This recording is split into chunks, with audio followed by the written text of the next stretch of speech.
Ever wondered what makes a country rich or poor? What if I told you there's one super important number that tells us almost everything we need to know about a country's economic health and understanding? It can actually change the way you see the world, your job, and even your savings? Today, we're diving deep into the fascinating world of GDP, or gross domestic product. It's not just some boring economic term, it's the heartbeat of every nation.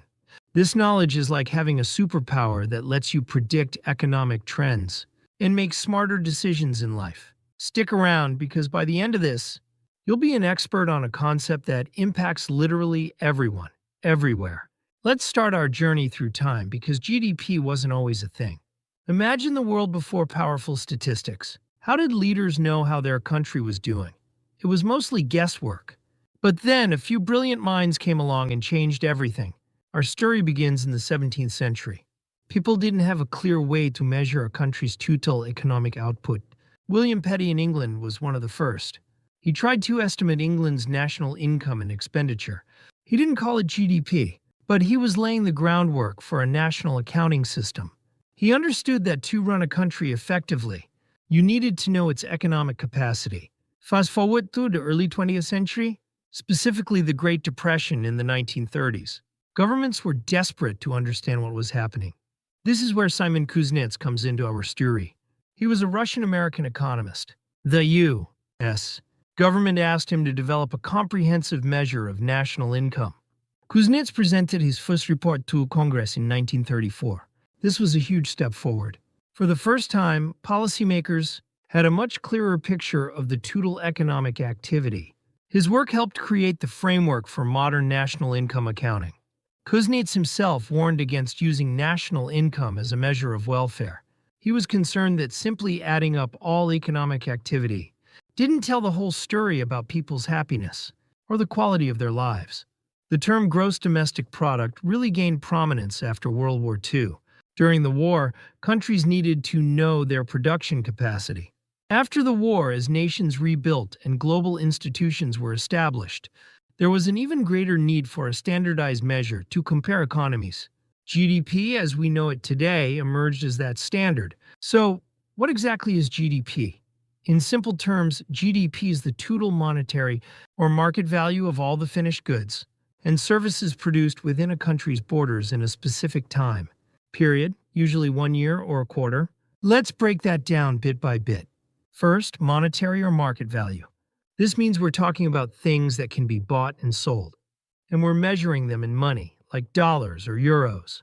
If something doesn't have a market value, like volunteering or taking care of your own home, it's generally not included in GDP. Second, finished goods and services. This is crucial.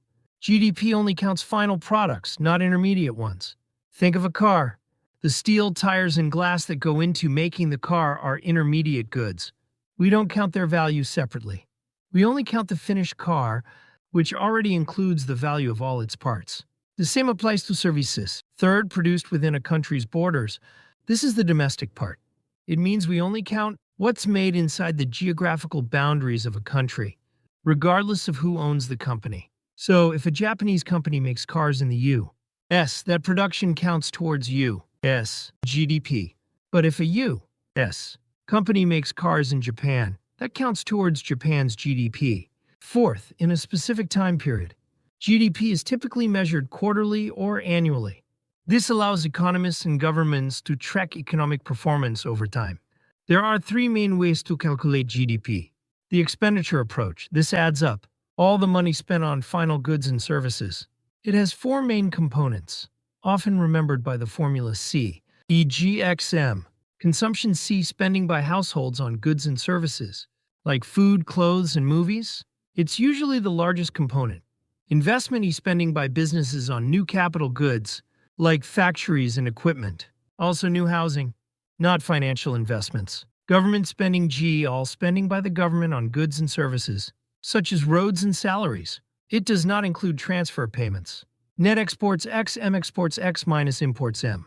Exports are sold to other countries, imports are bought from other countries. If exports exceed imports, it adds to GDP. The income approach. This method adds up all the income earned from producing goods and services, This includes wages, salaries, profits, rent, and interest. It's summing up payments through the factors of production, the production or output approach. This approach sums up the value added at each stage of production. Value added is the market value of a firm's output, minus the value of the inputs it purchased from other firms. This avoids double counting. So, why is GDP so important? It's used for a lot of things. Measuring economic growth. A rising GDP generally means the economy is growing, often translating to more jobs, higher incomes, and a better standard of living. A falling GDP is often a sign of a recession. Comparing countries' GDP allows us to compare economies around the world. Policymaking governments and central banks use GDP data to make decisions about taxes, spending, and interest rates. Business decisions. Businesses look at GDP trends to decide whether to invest or expand. However, it's also important to understand that GDP has its limitations. Just as Kuznets warned us, it's not a perfect measure of everything. It doesn't measure income distribution. High GDP doesn't mean everyone is doing well. Wealth can be concentrated. It doesn't include non-market activities. Household work, volunteering, or illegal activities are not counted.